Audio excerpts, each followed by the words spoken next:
এখন অনেকে বলতেছেন বস্তা পচা, ইন্ডিয়াতে flop Bajaj Pulsar F250 Bajaj Bangladesh কেন বাংলাদেশের মার্কেটে লঞ্চ করলো? তারা তো চাইলে RS200 বা NS200ও লঞ্চ করতে পারতো। তো এইটার পেছনের কারণ অনেক কিছুই হইতে পারে, কিন্তু আমার পার্সোনালি যেটা মনে হয়, যদি RS200 বা NS200 বাংলাদেশের মার্কেটে লঞ্চ করতে যাইতো তাহলে তাদের নতুন লাইন আপের প্রয়োজন হইতো।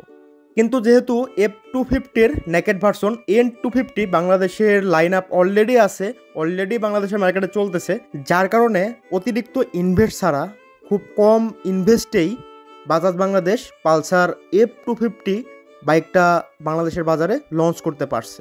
কিন্তু যদি RS200 বা NS200 বাংলাদেশের বাজারে লঞ্চ করতে যাইতো তাহলে তাদের নতুন লাইন আপের প্রয়োজন হইতো, যেখানে ইনভেস্টমেন্টটা অনেক বেশি হয়ে যাইতো। আর আপনারা যদি এই 2025-এ এসে 165 সিসির ওপরের বাইকগুলো নিয়ে একটু রিসার্চ করেন তাহলে অবশ্যই জানেন বা জানতে পারবেন 165 সিসি এর ওপরের যে বাইকগুলো বাংলাদেশের বাজারে এখন লঞ্চ হচ্ছে সেগুলো কিন্তু বাংলাদেশেই সেট আপ হয়, এগুলা সিবিইউ কন্ডিশনে আসে না, যার কারণে হয়তো সিবিইউ বাইকগুলোর থেকে একটু কম প্রাইসেই আমরা হায়ার সিসি বাইকগুলো পাচ্ছি।